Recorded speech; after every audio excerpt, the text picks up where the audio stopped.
Hello everyone and welcome back to the channel. Welcome to my review for Star Trek Prodigy, the final episode. Yes, Supernova Part 1 and 2 together at the same time. Because I didn't manage to get out Supernova Part 1 last week due to it being on top of Christmas and me being extremely busy. But there we go.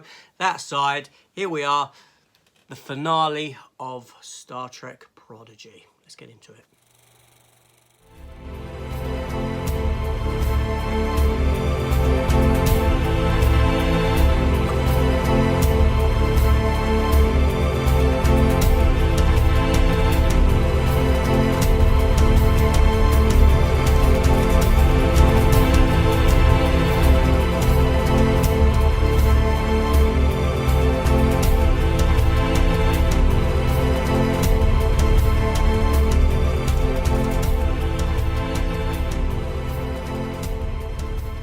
Wow, what a show this has been. You know, I never expected this kind of storytelling, this kind of emotion, this kind of strength from a Star Trek series that's primarily aimed at children, to be honest. Although it's kind of stepped above that now, hasn't it? So this episode here, part 1, we open with the protostar surrounded by an armada of Starfleet vessels, all different class of Starfleet vessels that we probably haven't seen in a long time. The Defiant is there, or Defiant class vessel at least, and Janeway is in the brig. Yes, she's in the brig because she's been deemed not well enough to captain this vessel. Thusly, we have Essentia on board. She's kind of plotting what she's plotting with the Diviner, obviously to get all these ships together and have the protostar there so that it can let its weapon off to destroy the Federation.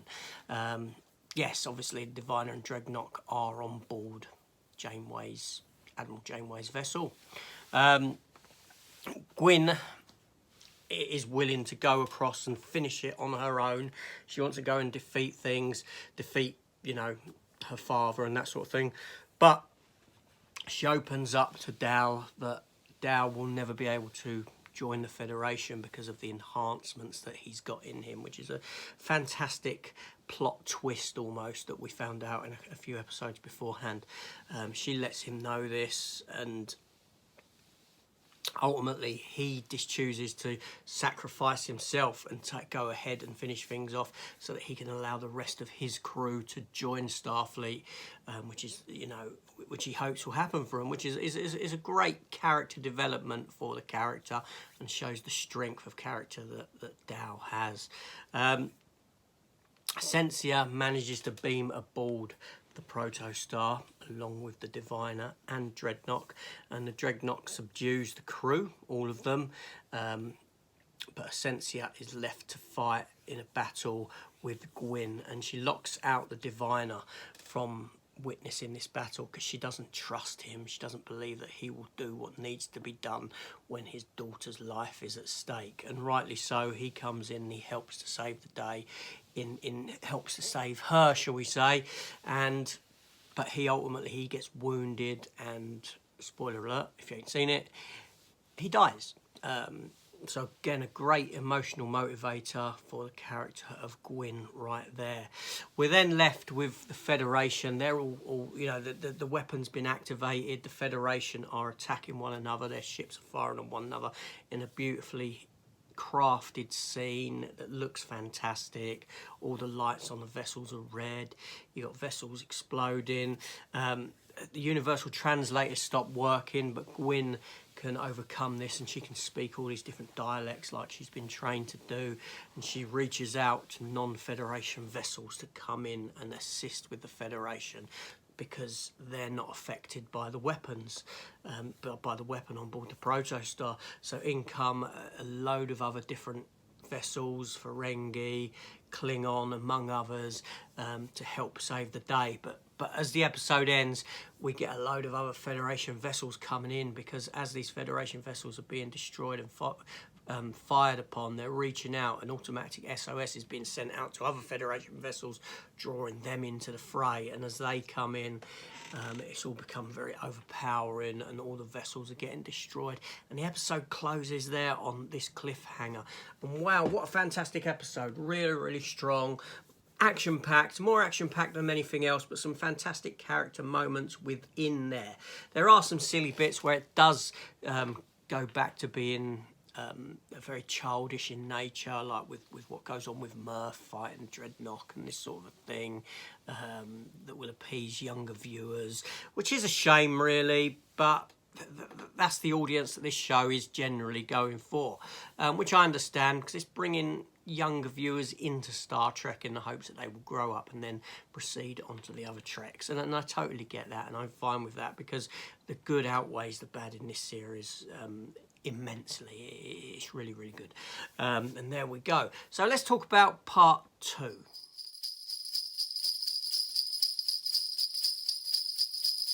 Okay, so before I get into Supernova Part 2, just to let you know that I will be back on a weekly basis reviewing Star Trek Picard Season 3 when that show begins. And my reviews will be up early, pretty much as soon as the programme ends. I don't hang around or waste any time doing that.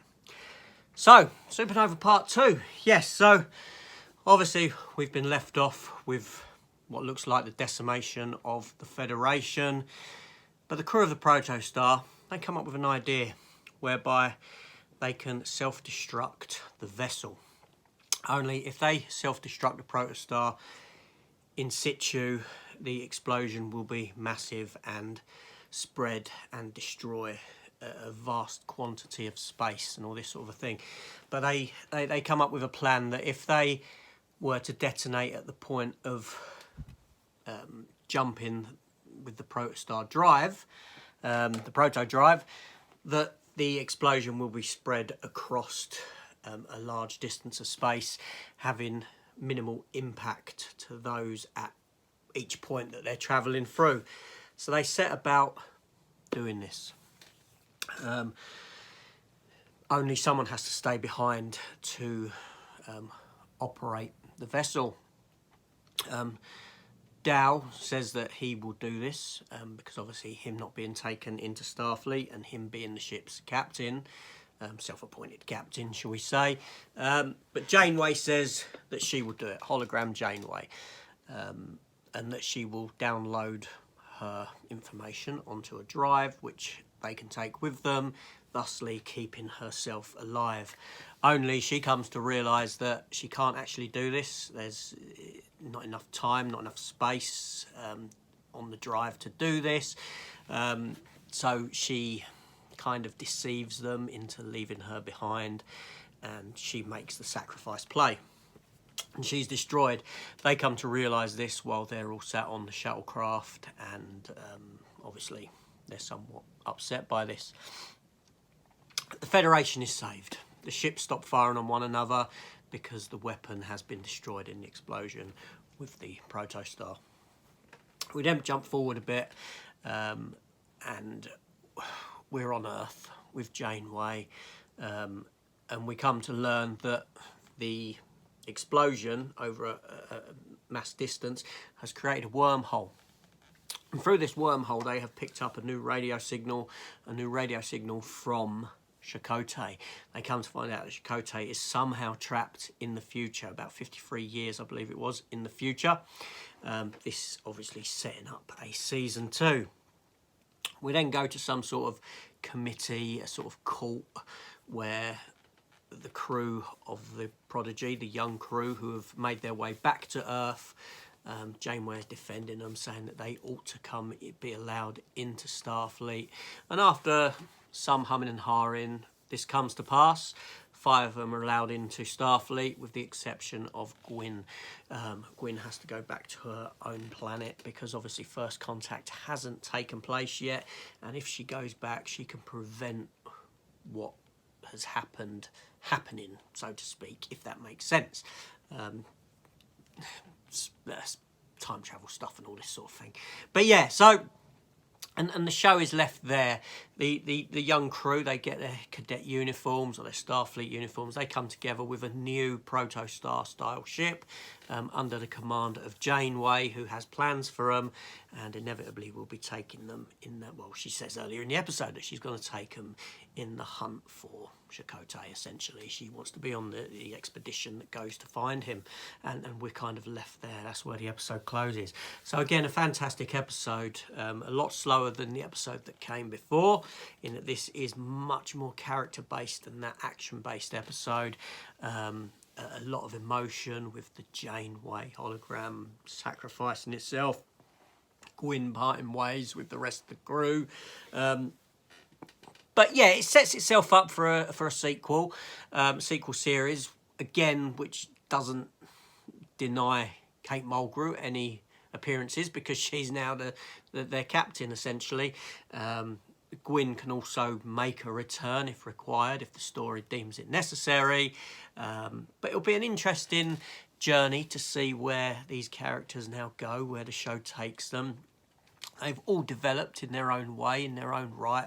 They've all become likeable characters, interesting characters over the 2021 episodes of this series. And yeah, a really good series, really good.